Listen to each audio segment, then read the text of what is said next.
अखिल भारतीय राजपूत विकास समिति द्वारा दिल्ली के केशवपुरम के क्षत्रिय भवन में एक विशाल छात्रा सम्मान समारोह किया गया। इस अवसर पर अनेक साधु महात्मा लोग भी उपस्थित थे। इस अवसर पर पूर्व मुख्यमंत्री उत्तराखंड श्री त्रिवेंद्र सिंह रावत और रायबरेली के राजा भैया भी इस अवसर पर प्रमुख रूप से मुख्य अतिथि के रूप में पधारे। इसके साथ ही अनेक सम्मान की विभूतियां इस कार्यक्रम में पधारी। इस अवसर पर उत्तराखंड, राजस्थान, हरियाणा, पंजाब और यूपी से अनेक होनहार छात्र छात्राओं का सम्मान किया गया। ये वो छात्र छात्राएं हैं जिन्होंने समाज का गौरव बढ़ाया, जिन्होंने 90% से भी अधिक अंक लाकर अपने राजपूत समाज की शोभा बढ़ाई। इन्हीं का सम्मान करने के लिए अखिल भारतीय राजपूत विकास समिति के तमाम पदाधिकारी श्री राधे श्याम सोम जी, श्री मैनपाल सिंह यादव जी और मूलचंद चौहान जी सहित तमाम कार्यकर्ता गणों ने इन होनहार बालकों का पटका पहनाकर, प्रशस्ति पत्र देकर और इनको मेडल देकर पूर्व मुख्यमंत्री श्री त्रिवेंद्र सिंह रावत के हाथों से सम्मान कराया। वाकई में यह एक काबिले तारीफ है कि संस्था ने ऐसे होनहार छात्रों का सम्मान इस अवसर पर किया। साथ ही समाज के ऐसे होनहार अनेक गणमान्य अतिथिगण भी उपस्थित थे जिन्होंने अनेक क्षेत्रों में समाज का नाम रोशन किया। उन्हीं का सम्मान आज संस्था द्वारा किया गया। हमारी ये संस्था अखिल भारतीय राजपूत विकास समिति, इसका कार्यालय महाराणा प्रताप भवन, केशवपुरम, दिल्ली, चेतक चौक, B4 लॉरेंस रोड, दिल्ली 35। 1970 में यह संस्था बनी, 1975 में रजिस्टर्ड कराई गई और तब से ये संस्था चल रही है। और 1990 से 2000 के दशक में भवन का निर्माण हुआ और आज ये 600 गज में 3.5 मंजिल भवन बनकर खड़ा हुआ है, समाज के लिए समर्पित है। यहाँ पर दिल्ली के बाहर से लोग, समाज के राजपूत लोग जो आते हैं वो 3 दिन फ्री स्टे कर सकते हैं, कोई चार्ज उनसे नहीं लिया जाएगा, चाय पानी फ्री। और 16वां ये हमारा प्रोग्राम है और अन्य कई कार्यक्रम करते रहते हैं समय समय पर, साल में कई कार्यक्रम होते हैं। ये हमारा वार्षिक कार्यक्रम है, 2009 से शुरू हुआ, अब ये 16वां कार्यक्रम है। राजपूत मेधावी छात्र छात्रा मेरिट पुरस्कार समारोह 2024। इसमें प्रत्येक स्टेट से 8 विद्यार्थी आते हैं, 4 10वीं पास, 4 12वीं पास, और मेरिट के अनुसार उन्हें लेते हैं। NCR से कितने भी आए, उनकी कोई लिमिट नहीं है।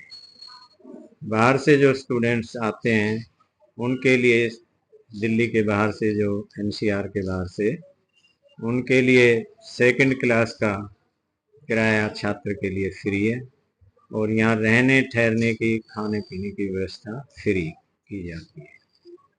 और सभी को संस्था की तरफ से सर्टिफिकेट, मेडल और एक लिफाफा जिसमें कुछ धनराशि रखकर बच्चों को प्रोत्साहित करने के लिए दिया जाता है। इसमें नगद राशि भी दी गई? हाँ, लिफाफे में नगद राशि होती है। 500 रुपए देते हैं बाहर के स्टूडेंट्स को, यहाँ के 251 दिल्ली। तो ये जो वहाँ से अन्य राज्यों से जो आए हैं, जैसे आपने बताया कि 8 स्टूडेंट आए हैं, तो इसका चयन कौन करता है? हमारे प्रभारी हैं हर स्टेट में, तो उनके द्वारा बच्चे आते हैं और उनको जब बच्चे अप्लाई करते हैं, वो खबर निकालते हैं वहाँ और बच्चे अप्लाई करते हैं, तो वो उसमें मेरिट के हिसाब से छांट कर यहाँ भेजते हैं। तो आज के इस प्रोग्राम में कौन कौन अतिथि यहाँ पे आए जिन्होंने इस प्रोग्राम की शोभा बढ़ाई? हमारे मुख्य अतिथि माननीय त्रिवेंद्र सिंह रावत जी, पूर्व मुख्यमंत्री उत्तराखंड एवं सांसद भारत सरकार। विशिष्ट अतिथि हमारे Sanjay Singh, assistant commissioner excise Ghaziabad, हमारे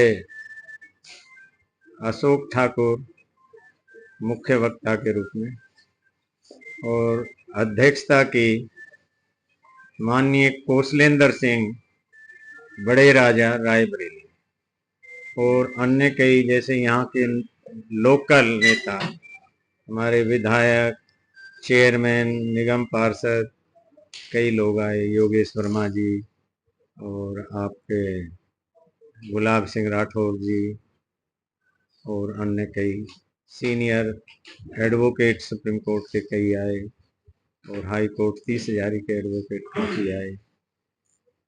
तो आज के इस कार्यक्रम में जैसे आपकी ये समिति के अलावा और कई समितियों ने भी इसमें सहयोग किया?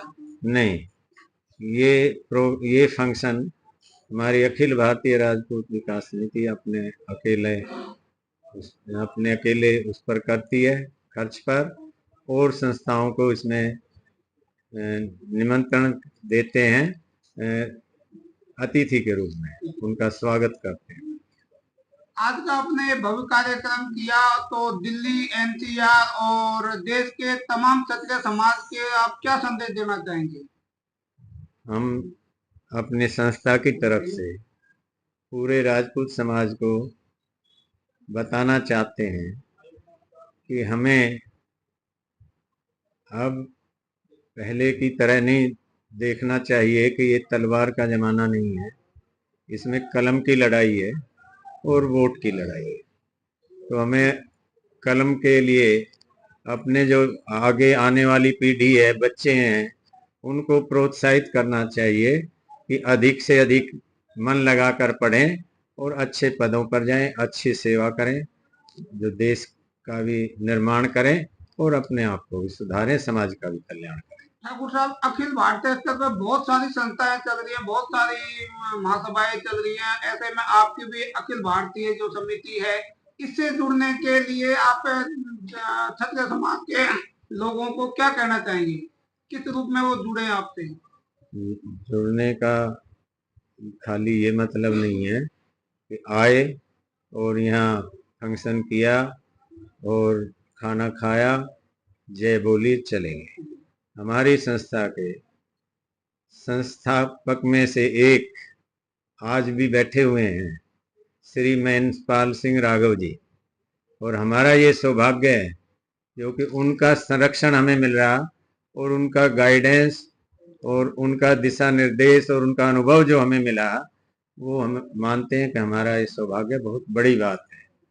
क्योंकि और संस्थाएं, एक अखिल भारतीय क्षत्रिय महासभा जो कि 1897 में उसकी स्थापना हुई, सबको संरक्षण देने का काम, सबकी रक्षा की जिम्मेदारी का काम और संरक्षण देने का काम ये सदैव राजपूत समाज ने किया है। संस्कृति का क्षेत्र हो, सभ्यता का क्षेत्र हो, युद्ध कौशल हो, मान सम्मान की बात हो, तो ऐसी हमारी एक लंबी परंपरा है। ये इतिहास इस बात का गवाह है। तमाम परंपराएं, मर्यादाएं, उनको स्थापित करने का काम ये राजपूत समाज ने किया है। आप भक्ति के क्षेत्र में देखिए तो क्या मीरा की भक्ति के आगे कोई मुकाबला है, कोई सामने है? महाराणा प्रताप जैसे स्वाभिमानी और महान योद्धा क्या कोई हो पाया है? शिवाजी महाराज हों, तमाम ऐसे ऐसे महापुरुष, वो युद्ध कौशल तो था ही, लेकिन तमाम तरह की मान मर्यादाओं की रक्षा करते हुए और राष्ट्र के लिए, देश के लिए, धर्म के लिए मान बिंदु स्थापित किए हैं। ऐसे समाज से हम सब लोग जुड़े हुए हैं। ये हम सब के लिए एक गर्व का विषय है। आपका रोल मॉडल जाति धर्म से परे होना चाहिए, जो आपको प्रेरणा दे सके राष्ट्र की सेवा के लिए, आत्मिक उत्थान के लिए और आपके समाज की उत्तरोत्तर वृद्धि के लिए। हमारी समझ में क्षत्रिय एक जाति में एक धर्म है जो अपने राष्ट्र के स्वाभिमान के लिए खड़ा होगा, अपने समाज की प्रगति के लिए खड़ा होगा, अपने आत्माभिमान की रक्षा के लिए खड़ा होगा, वो क्षत्रिय है। उसकी जाति कुछ भी हो सकती है। अगर आप आज आधुनिक परिवेश में देखें, आज की दुनिया में तो सबसे बड़ा जो क्षत्रिय धर्म है, जो सबसे बड़ा उदाहरण है, वो इजराइल। आज इजराइल ने अपने लोगों की रक्षा के लिए, अपने स्वाभिमान की रक्षा के लिए, अगर आप मैप पे देखें तो इजराइल इतने छोटा सा राष्ट्र है कि इसको बहुत ध्यान से देखना पड़ेगा मैप पे, तब समझ में आएगा कि कहाँ पे इजराइल। और 7 दुश्मन मुल्कों से घिरा हुआ है और किस बहादुरी के साथ वो मुकाबला कर रहा है। तो यही तो क्षत्रिय धर्म है।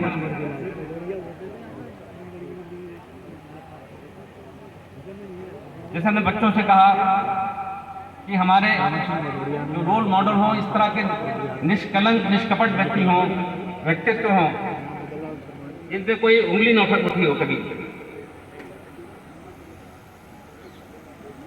हमने बहुत देखा है कि अपने समाज में जो बाहुबली हैं या उनको बहुत सारे हमारे नौजवान बच्चे फॉलो करते हैं। अपने समाज में वीरों की, महापुरुषों की, चरित्रवान व्यक्तित्वों की कमी थोड़ी है। साधु संतों की आप उनसे प्रेरणा लीजिए। और क्षत्रियों से हमारा विशेष रूप से ये आग्रह है कि राष्ट्र के प्रति जो उनका कर्तव्य है, क्षत्रिय मूलतः जातिवादी नहीं होता, वह 36 कौमों को साथ लेकर चलता है और इसीलिए उसका सम्मान भी है और उसका नेतृत्व भी लोग स्वीकार करते हैं। हम 36 कौमों को साथ लेकर चलें या 36 कौमों के साथ चलें, यही हमारा धर्म है। हमारा बच्चों से विशेष रूप से यह आग्रह है कि आज जो चुनौतियां हैं अपने राष्ट्र के सामने, इस विश्व के सामने, आप उसको सिर्फ किताबों तक मत सीमित रखिए, उसके समाधान का एक अंग बनिए। आज सबसे बड़ी समस्या पर्यावरण है। हम सबको मिलकर पर्यावरण को बचाना होगा।